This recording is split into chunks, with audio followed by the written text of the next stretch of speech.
सवाल उसका ये था कि सर जब हम लोग मूव करते हैं तो एक्चुअली में फ्रिक्शनल फोर्स किधर लगता है। तो देखो यार सिंपल सा बात है, अगर मैं पूछूं, बोला जाए कि दो जन में झगड़ा हुआ तो बताइए एक को कितना मार पड़ा, तो एक को बोलने से नहीं ना होगा यार, एक्चुअली में किसको नाम भी बताना पड़ेगा कि हाँ इसको कितना मार पड़ा, क्योंकि लड़ाई तो दो जन में हुआ है तो वहां पर मेंशन करना पड़ेगा कि किस पर्सन के बारे में आप बात कर रहे हो, ठीक है।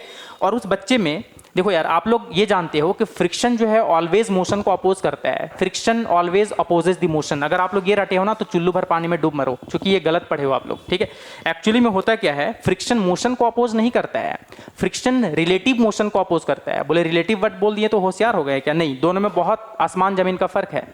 मोशन और रिलेटिव मोशन में फर्क होता है। देखो यार, आप लोग बोल रहे हो कि फ्रिक्शन जो होता है वो मोशन को अपोज करता है, तो जरा बताओ यार, यहां पर तो फ्रिक्शन है तो मोशन को तो अपोज, देखो फ्रिक्शन तो इसको चला रहा है इस बॉडी को अपने साथ, तो फ्रिक्शन मोशन को तो अपोज नहीं कर रहा है ना।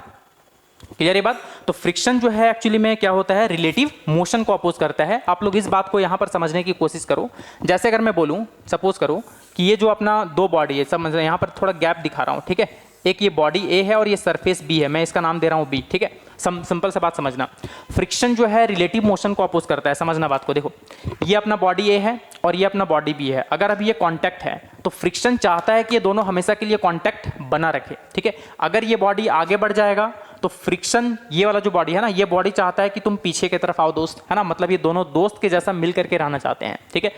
तो सिंपली रिलेटिव मोशन तो आप लोग को पता होना चाहिए कि क्या होता है। रिलेटिव मोशन होता है किसी एक बॉडी के रिस्पेक्ट में किसी दूसरे बॉडी का क्या स्पीड है या फिर उसका डायरेक्शन किधर है, ठीक है। जैसे आप लोग बस में अगर आगे मूव करते हो तो लगता है कि पेड़ पौधा पीछे की तरफ जा रहा है, ठीक है। तो एज अ रिलेटिव मोशन आप लोग को नजर आ रहा है कि पेड़ पौधा पीछे की तरफ जा रहा है, ठीक है। तो देखो ये जो बॉडी ए है ना, देखो बॉडी ए अगर आगे बढ़ गया, ठीक है, तो बॉडी बी के रिस्पेक्ट में क्या होगा, एक बॉडी बी के रिस्पेक्ट में लगेगा, यार ये ए दोस्त जो है मेरा तो आगे बढ़ गया है, अब इस पे पीछे की तरफ फोर्स लगाएगा। मतलब बी जो सरफेस है वो ए के ऊपर किधर फोर्स लगाएगा, बॉडी ए का जिधर वेलोसिटी था जिस डायरेक्शन में, उसके ऑपोजिट डायरेक्शन में फोर्स लगाएगा, फ्रिक्शनल फोर्स। लेकिन जब ए बॉडी आगे बढ़ेगा तो क्या लगेगा इसको कि बी वाला कहां हो गया, पीछे चला गया है, तो उसको तो अपने साथ ले जाना चाहेगा वो, तो इसलिए बी के ऊपर जो है ना, ए कहां फ्रिक्शन फोर्स लगाएगा, आगे की तरफ लगाएगा, इधर फ्रिक्शन लगाएगा, ठीक है।